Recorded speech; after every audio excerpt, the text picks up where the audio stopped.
The rain had begun its steady descent long before Eleanor Hargrave reached the iron gates of Winthorpe Manor, yet she walked on with her chin lifted, determined to meet whatever waited inside with a dignity she feared she did not truly possess. The coachman had barely paused long enough for her to step down before urging his horse onward, leaving her alone with the echo of hooves fading into the mist. She tightened her fingers around the handle of her small valise and willed her trembling to still. A new post, a new beginning, she must not falter now. Inside the entry hall, warm lamplight softened the austere marble floors, yet the welcome she received was cold enough to seep into the bones. Mrs. Harrow, the housekeeper, stood rigid as a poker, her silver spectacles glinting with merciless appraisal. "You are late," she announced, though Eleanor had arrived precisely on time. Before Eleanor could respond, two maids whispered nearby, their expressions sharpened with interest. One murmured, not quietly enough, "Look at her posture, she'll think herself a lady before a fortnight." The other snickered, covering her mouth only after Mrs. Harrow's eyes flicked toward her. Eleanor bowed her head slightly, refusing to let her discomfort show. She had been hired for her competence, not for any desire to impress the staff. Yet the sting of mockery still scraped at her pride. "My apologies if I have given the wrong impression," she said softly. "I am grateful for the opportunity to serve." Mrs. Harrow's only response was a curt nod before she turned to usher Eleanor forward. "You will work in the East Wing. The family is particular, and Lord Hawthorne especially so. You are not to address him unless spoken to, nor enter his chambers without explicit instruction. The Duke tolerates no disorder where his son is concerned." The mention of the reclusive air tugged at Eleanor's curiosity, yet she concealed her reaction. Stories of Lord Alistair Hawthorne had drifted across the countryside for years, tales of the fever that blinded him, of his withdrawal from society, of the young noblewoman who had broken their engagement the moment his condition worsened. But Eleanor had not come for gossip. She needed this post, meager though it was. Her family's fortunes had evaporated with frightening speed after her father's death, and work had become the only shield she possessed against destitution. As Mrs. Harrow lectured her on protocols and daily duties, Eleanor focused with careful attention, determined to impress no one except through competence. Yet not even diligence could protect her from what came next. The housekeeper led her into the drawing room, where a small gathering of the household staff had assembled to hear announcements regarding the arrival of the new maid.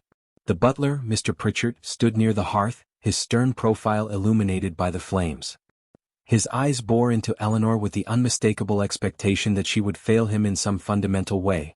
"Miss Hargrave," he intoned, "you will be responsible for maintaining the order and cleanliness of the East Wing corridors, as well as attending to any tasks Mrs. Harrow assigns.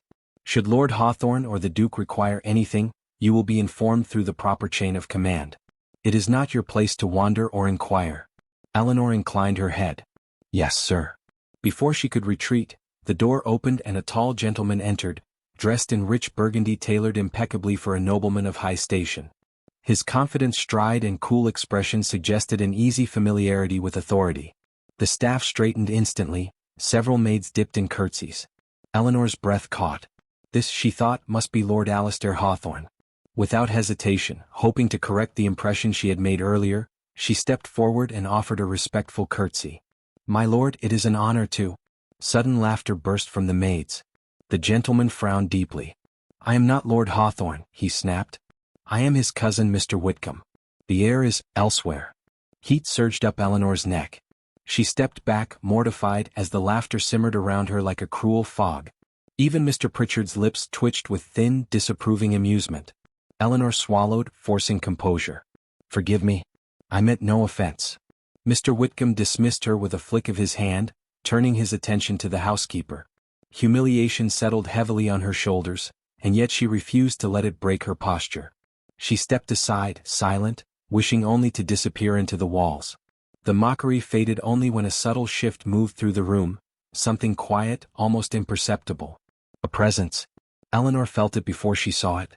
Her gaze drifted upward to the balcony that overlooked the drawing room, where the soft glow of a single wall sconce illuminated a solitary figure leaning against the carved railing. A man, tall, slender, his posture marked by a weary grace. His face was half in shadow, but Eleanor could see the pallor of his skin, the stillness of his expression. His eyes, though directed toward the light below, did not truly follow it. They were distant, clouded by something she could not yet name. The room fell into a hush as the staff noticed him. Their whispers turned reverent and fearful.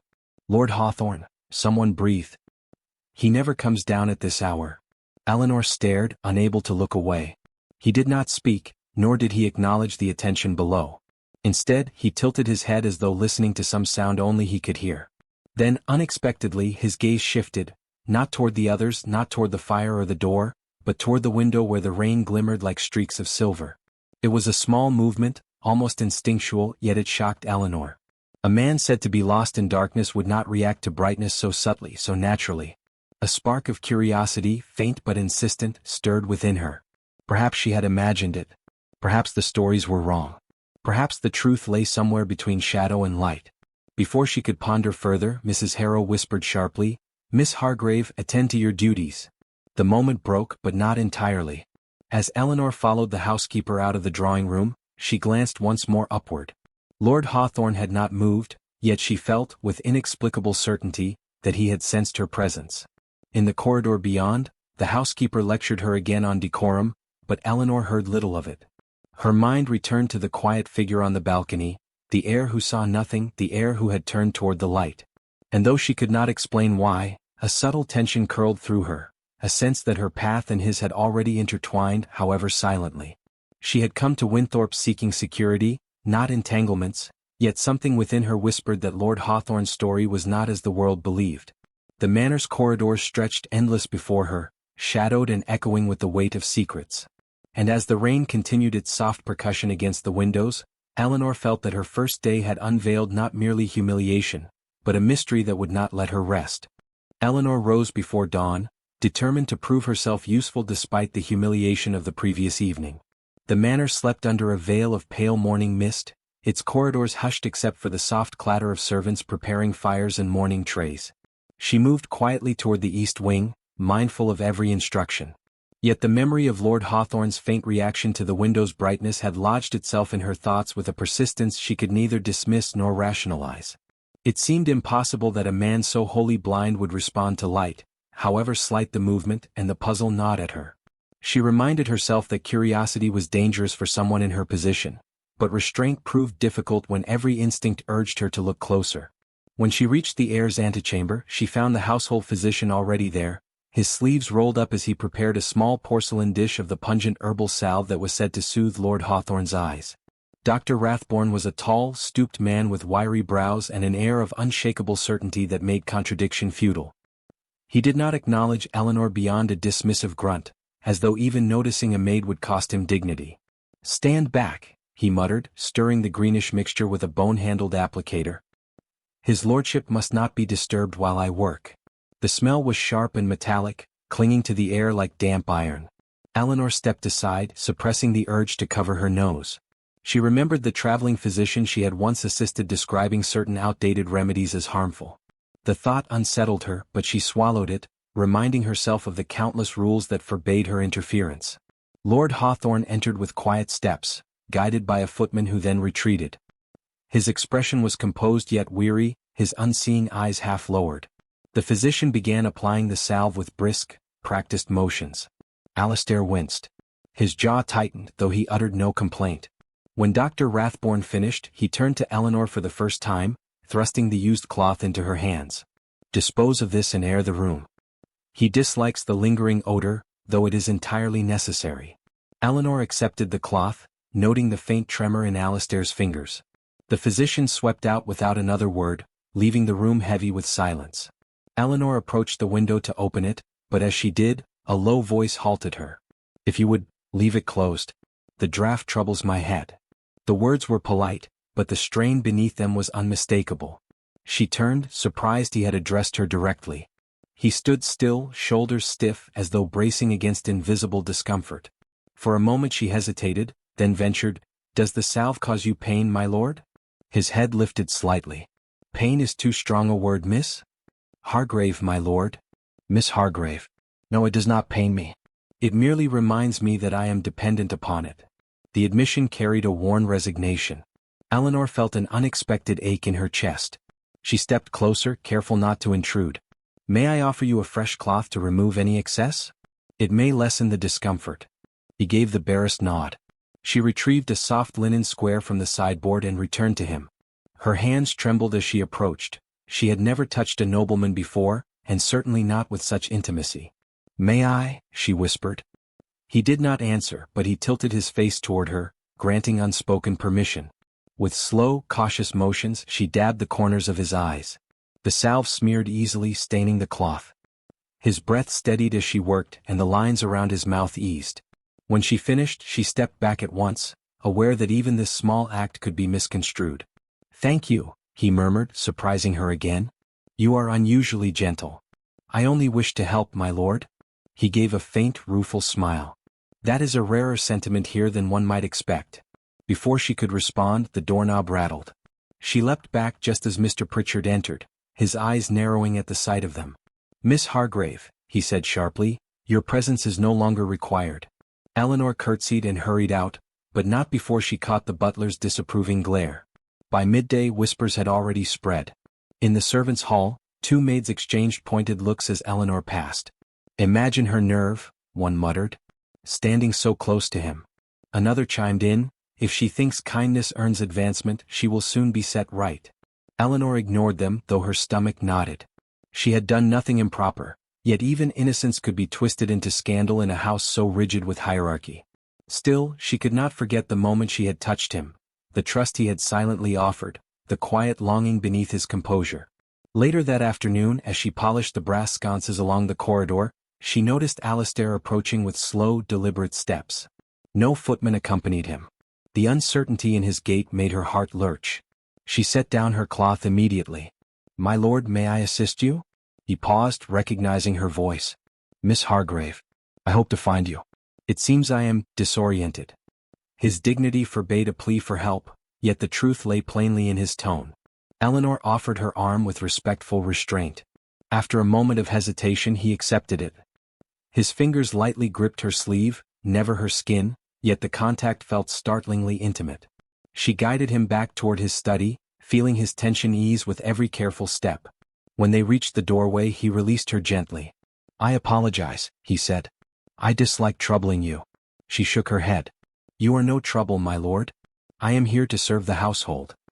He hesitated, then added in a softer voice, "You serve with sincerity. That is uncommon." Before she could gather a reply, Mrs. Harrow appeared in the corridor, eyes sharp as needles. "Lord Hawthorne," she said, inclining her head, "you should not wander without assistance. Miss Hargrave, return to your assigned work at once." Eleanor curtsied, expecting dismissal. Instead, Alistair spoke quietly. "She did nothing amiss. I requested her aid." The housekeeper blinked, startled, but she said nothing further. Eleanor withdrew, her pulse quickened by the realization that he had defended her. As she resumed her tasks, she replayed the moment again and again, wondering why a man so guarded would extend even that small courtesy. Yet beneath that wonder stirred something deeper, the suspicion that his condition was not as absolute as the household insisted. She had felt him react to changes in light, watched him navigate familiar spaces with an instinct that suggested more than darkness. If the salve numbed his sight rather than restored it, then his suffering was needless. Dangerous as it was, the thought refused to leave her. And as she extinguished the last lamp that evening, she sensed that the fragile thread connecting them had grown tauter, pulling her toward a truth she could no longer ignore. The conservatory had long fallen out of fashion within Winthorpe Manor, yet to Eleanor it felt like the only living place in a house built of silence.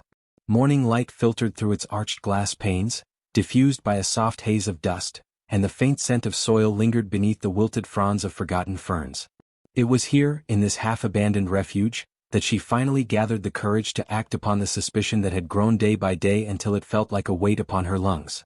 Her pulse thrummed with a mixture of duty and rebellion as she waited, half hoping Lord Hawthorne would come and half fearing he would not.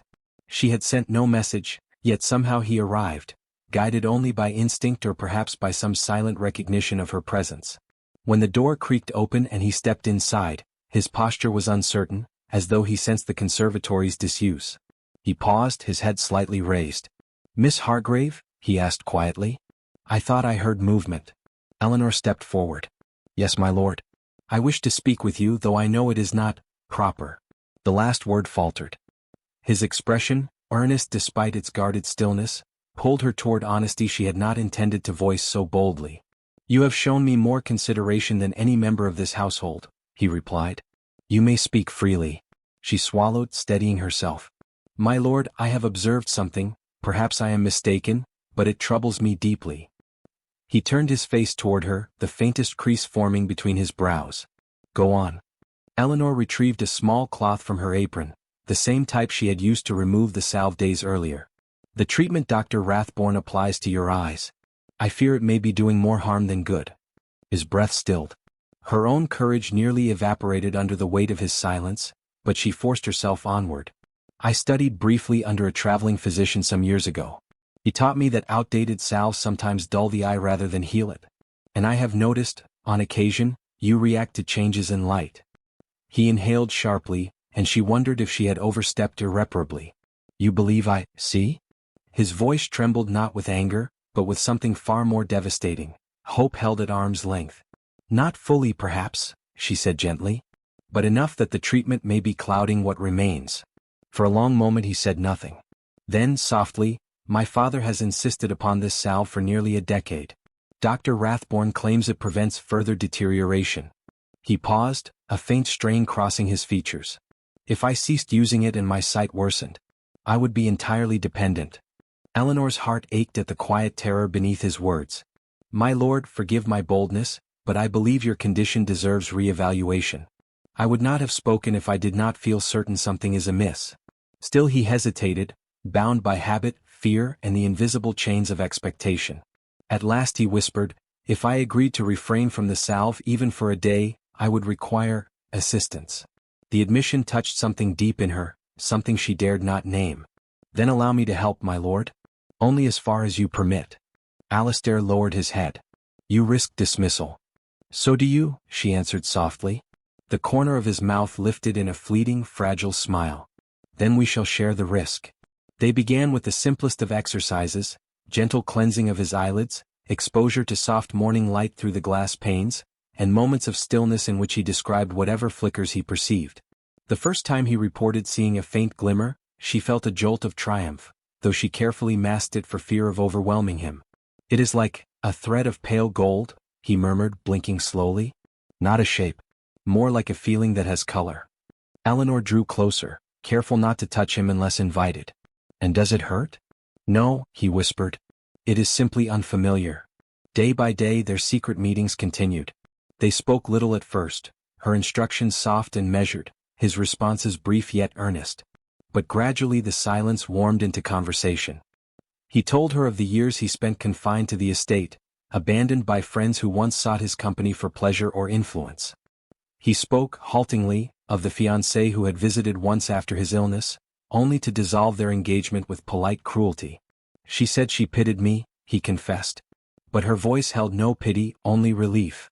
Eleanor did not touch his hand, though every instinct urged her to. She merely whispered, "Some people confuse weakness with humanity, my lord." He turned toward her voice with surprising swiftness. "And what do you see when you look at me, Miss Hargrave?" She froze. The truth sat heavy on her tongue. She saw a man far stronger than he realized, a man who had endured isolation with grace, a man whose gentleness drew her in like gravity. But such confessions had no place between them. "I see someone deserving of fuller days," she answered carefully. "Someone who should not face hardship alone." His breath quieted, deepened, as though her words had touched a long-neglected part of him. "You speak as though solitude is a punishment." She met his cloudy gaze. "For some souls, it is." Their closeness grew with each passing afternoon, yet she remained conscious of propriety, hyper-aware of every distance maintained, every boundary unbroken. Still, their bond deepened, too quickly, too quietly for the household to ignore forever. One evening, as they practiced identifying shadows across the conservatory floor, the glass door swung open abruptly. A maid stood there, her expression alight with shock and triumph. Eleanor stepped back instinctively, heart hammering. The maid's gaze darted between them, calculating and unkind. "Forgive me, my lord," she said, her voice syruped with false deference. "I did not realize you were occupied." Alistair stiffened. "We were merely practicing improper familiarity," the maid finished sweetly. "Mrs. Harrow will wish to know." She vanished before either could reply. Eleanor felt the blood drain from her face. "I am ruined," she whispered. "I will be dismissed before nightfall." Alistair's expression hardened, not with fear, but with resolve she had rarely seen in him. "This is my fault," he said. If anyone must answer for this, it will be me. Before she could protest, footsteps thundered in the corridor. The Duke's voice boomed, sharp as steel. Alistair, what is the meaning of this? The door swung open, revealing the Duke's imposing figure, his gaze slicing through the room. Eleanor lowered her eyes immediately. The Duke pointed toward her without hesitation. You. Leave. She obeyed at once, stepping past Alistair, but before she crossed the threshold, his voice rang out, fragile yet brave. Father, she has done nothing wrong. The Duke scoffed. You defend a servant? Alistair took an uncertain step forward, nearly stumbling over a low planter. The moment exposed his vulnerability with brutal clarity. Eleanor's breath caught as the Duke's expression darkened in vindication. You cannot even stand without wavering, the Duke declared. And you would challenge my judgment? Shame cut through the room like a blade. Alistair steadied himself, but the damage was done. Eleanor fled before her tears betrayed her, yet one truth echoed inside her as she ran. He had tried to defend her. And the cost of that defense would fall upon them both. The storm began before dusk, rolling across the moors with a violence that shook the windows of Winthorpe Manor. It seemed an omen to every servant who hurried through the corridors, whispering that the Duke's fury would reach its peak before the night ended. Eleanor had been confined to her small attic room, her dismissal all but certain. She sat on the edge of her narrow bed, hands clasped tightly, listening to the thunder crack across the sky. In her chest lived a dull ache, grief for the position she would lose, fear for the consequences Lord Hawthorne would suffer, and something deeper still, something she dared not put into words. It was unbearable to imagine that her presence had brought him harm. The house had grown unnervingly quiet when footsteps approached, climbing the narrow servants' staircase with slow, measured intent. Eleanor rose, bracing herself for the inevitable command to collect her belongings. But when the door opened, it was not Mrs. Harrow or Mr. Pritchard who stood before her, but Lord Hawthorne himself. Rain clung to his coat, dripping onto the wooden floor. His hair, usually carefully groomed, hung damp across his brow. His breathing was shallow, but determination radiated from him with startling force. My lord, what are you doing here? She breathed, astonished. You should not. I must, he answered, his voice roughened by exertion and emotion alike. Forgive my intrusion, Miss Hargrave, but time is no longer our ally. She stepped forward instinctively, then realized he was alone. No footman, no guiding hand. You walked here without assistance? He nodded once. Not well, but well enough. I needed to see you. The words, though simple, carried a weight that made her heart tremble. Thunder rumbled outside, yet the room felt unnaturally still, as though the storm paused to listen. My father has ordered your dismissal, he continued. He insists you manipulated me. That your influence has caused a decline in my obedience. His lips curved into a faint, defiant line. He is correct, though not in the way he believes. Eleanor shook her head. My lord, you must not challenge him on my account. Your position, your inheritance, are too important to risk. A hollow inheritance is not worth the surrender of one's integrity, he replied. Nor will I allow you to bear consequences alone, not when I am the one who sought your aid. She tried to steady her breath. If the Duke believes I am a threat to the order of this house, then it is better I depart quietly. Your father will relent once I am gone. Alistair stepped closer, guided by the sound of her voice, his expression taut with frustration and something far more vulnerable. Do you think this is about order? He fears change. He fears acknowledging that his son might yet reclaim a part of the world he consigned to darkness. He paused, his voice softening. Miss Hargrave, my sight has improved, more than I dared imagine. And it is because of you. Eleanor stared, breath caught in her throat. I merely... You saw what no one else bothered to look for, he said quietly. You believed in what I might recover, not in what I had lost. Emotion swelled within her, both fragile and fierce. She clasped her hands to keep them from trembling. Then that is precisely why you must not jeopardize your future. If you can regain more sight, you must focus entirely upon it. I should not be the reason you stand against your father. He shook his head. You are not the reason. You are the catalyst. The difference is vital. His gaze, though clouded, sought hers with startling precision. I cannot return to a life of passivity. And I will not let my father dictate whom I may trust. Before she could respond, another crash of thunder shook the walls. Alistair turned toward the window, his eyes narrowing slightly, a small but unmistakable sign that he registered the lightning. Eleanor felt a thrill of awe at his progress, tinged with fear for the consequences it might provoke. He straightened. I have resolved to speak with him. To tell him I will not use the salve again, and that your dismissal is unjust. His jaw tightened. If he demands that I relinquish the estate in order to retain my autonomy, then so be it. Eleanor gasped. You cannot mean that. To abandon your birthright would be freedom, he said simply. A difficult freedom, yes, but one I would choose over a gilded cage. She shook her head, voice unsteady. I cannot bear the thought that I have driven a wedge between you and your family.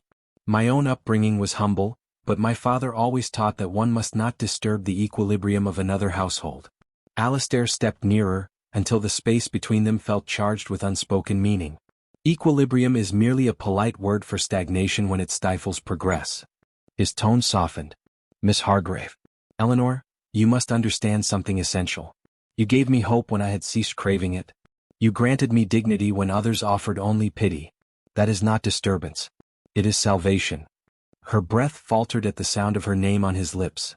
She had not realized until that very moment how deeply she had longed to hear it spoken with tenderness. Before she could gather an answer, heavy footsteps echoed from the lower landing. The Duke's voice, sharp and commanding, rose through the stairwell.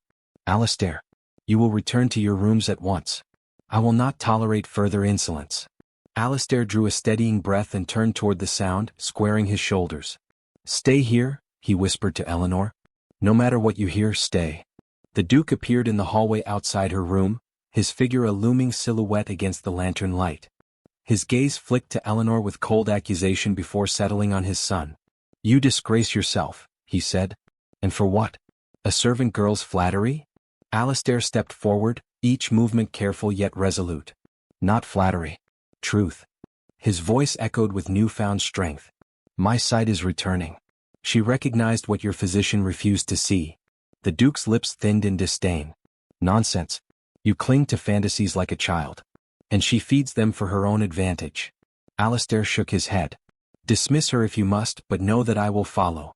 I will not remain in a home where compassion is treated as corruption. The Duke froze, stunned by the audacity he had never expected. You would abandon everything? Yes, Alistair replied, unwavering. Everything, before I abandon integrity. The storm surged, rain spearing the windows with renewed ferocity. Silence stretched between father and son, taut as a bowstring. At last, the Duke exhaled, his expression fracturing ever so slightly. If your sight is indeed returning, his voice faltered, pride warring with fear. Then I cannot deny the evidence. He turned to Eleanor, grudging and stiff. You may remain. For now. A fragile truce, but a truce nonetheless. When the Duke retreated, Alistair released a long, trembling breath and turned toward Eleanor. She stepped from her room, meeting him in the dim corridor. The storm roared outside, but here something quieter took shape, something luminous. He reached for her hand, finding it with gentle certainty. Eleanor, he murmured, may I see you in the world I am beginning to reclaim? Her answer came not in words, but in the way she intertwined her fingers with his, steadying him, grounding him, inviting him forward into whatever light awaited. And though the future remained uncertain, neither wished to turn back.